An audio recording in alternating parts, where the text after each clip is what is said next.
जय हिंद सभी साथियों को। भाई मैं हूँ Lokendra Singh, Lokendra defence physical academy Mandsaur से। तो भाई मैं आपको अग्निवीर के बारे में बताने वाला हूँ कि अग्निवीर में क्या क्या चेंज हुआ है। जो 2025 की जो भर्ती आने वाली है, जिसके फॉर्म फरवरी में डलेंगे, तो भाई उसमें बहुत सारी चीज़ें चेंज हो गई है। अब की बार जो पहले अग्निवीर थी उसका नाम भी चेंज कर दिया गया है। सैनिक सम्मान योजना उसका नाम है। और उसमें बहुत सारी चीज़ें जो कि चेंज हुई है वो मैं आपको बताने वाला हूँ। पूरा नोटिफिकेशन आया है कल शाम को, वो पढ़ के बताऊँगा मैं आपको, ठीक है। तो इसमें जो अग्निपथ योजना में बदलाव की मांग के लिए अब अग्निपथ योजना को समीक्षा के बाद सैनिक सम्मान योजना में बदला गया है। जो अग्निपथ थी पहले अग्निवीर भर्तियाँ होती थी, अब उस अग्निवीर का नाम चेंज करके सैनिक सम्मान योजना में बदला गया है। मतलब उसका नाम सैनिक सम्मान योजना होगा अब 2025 में भर्ती आने वाली है।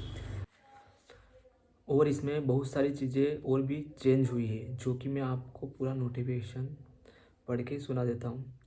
कि जो पहले 25% परमानेंट होते थे अग्निवीर में, वो अब जो सैनिक सम्मान योजना है उसमें 60% परमानेंट होंगे। और टेक्निकल वाले को तो बिल्कुल ही परमानेंट कर दिया गया है पोस्ट को, जो कि नर्सिंग है उस टाइप में। वो 4 साल से 7 साल तक की ड्यूटी में अगर आपकी मृत्यु होती है तो आपको पेंशन भी मिलेगी आपके घर वाले को, जो कि पहले नहीं थी। और जो आपकी ट्रेनिंग होती है उसमें पहले 24 सप्ताह की होती थी, अब 42 सप्ताह की होगी। और वेतन में जो आपको सैलरी मिलती है उसमें भी वृद्धि हुई है, पहले कम थी अब ज़्यादा मिलेगी। और जो आपका पद है उसमें भी वृद्धि होगी। 45 दिन की छुट्टियां मिलेगी आपको, जो कि पहले नहीं मिलती थी। और नए सदस्यों को अग्निवीर नहीं कहा जाएगा, मतलब जो अब अग्निवीर कहा जाता था उनको अब अग्निवीर नहीं कहा जाएगा। उनको अब सैनिक सम्मान योजना के तहत सैनिक सम्मान योजना कहा जाएगा।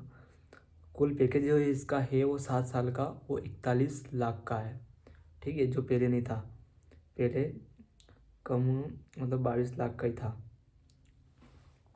ठीक है। और जो 7 साल के बाद आपको गारंटेड है कि नौकरी प्रदान करेगा, मतलब गारंटी दे रहे हैं कि आपने अगर 7 साल की जॉब कर ली आर्मी में, उसके बाद आपको नौकरी की गारंटी है कि आपकी नौकरी लगेगी। दूसरी कोई भी वैकेंसी आप भर सकते हो, एमपी पुलिस वगैरह, अर्धसैनिक बल में, ठीक है। वो सभी केंद्रीय भर्तियों में के जो केंद्र की भर्तियाँ है उसमें आपको 15% छूट मिलेगी। जो केंद्र लेवल की जो भर्तियाँ निकलती है उसमें आपको अलग से 15% की छूट मिलेगी, जो अग्निवीर के तहत। मृत्यु की स्थिति में सैनिक को योद्धा की सारी प्रतिष्ठा प्राप्त होगी। अगर आपकी मृत्यु होती है आर्मी में तो आपको पूरा सैनिक सम्मान की योजना है वो आपको प्राप्त होगी। इस पूरा सैनिक सम्मान के साथ आपको मतलब पूरा बेनिफिट मिलेगा। मतलब यूँ ऐसा नहीं है कि आपको शहीद का दर्जा, आपको शहीद का दर्जा भी दिया जाएगा इसमें। और अग्निपथ योजना जो अंतर है जो सैनिक सम्मान योजना में, वो भी मैं आपको पढ़ के सुना देता हूँ। जो कि 4 वर्ष थे पहले, अब वो 7 वर्ष की होगी।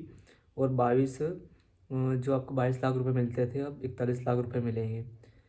और आपकी मौत होती है तो आपको उसके बाद जो आपको पैसे मिलते हैं वो 50 लाख थे पहले, अब 75 लाख मिलेंगे।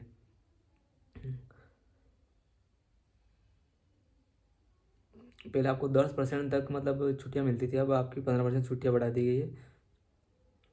पहले आपका 24 सप्ताह मतलब ट्रेनिंग होती थी, अब आपको 42 सप्ताह ट्रेनिंग करनी पड़ेगी। और 30 दिन की छुट्टियां मिलती थी जो अग्निपथ स्कीम थी उसमें, तब सैनिक सम्मान योजना में आपको 45 दिन की छुट्टियां मिलेगी। सैनिक सम्मान योजना फरवरी 2024 तक प्रतिभा शुरू की जाएगी। मतलब फरवरी में जो फॉर्म भराएंगे उसमें ये लागू हो जाएगा। जो नोटिफिकेशन आएगा, मैंने आपको पूरा नोटिफिकेशन पढ़ के सुना दिया है। तो भाई लोग आप तैयारी स्टार्ट कर दीजिए आर्मी की, बहुत जल्द भर्ती आने वाली है, फरवरी में फॉर्म भर जाएंगे। जय हिंद।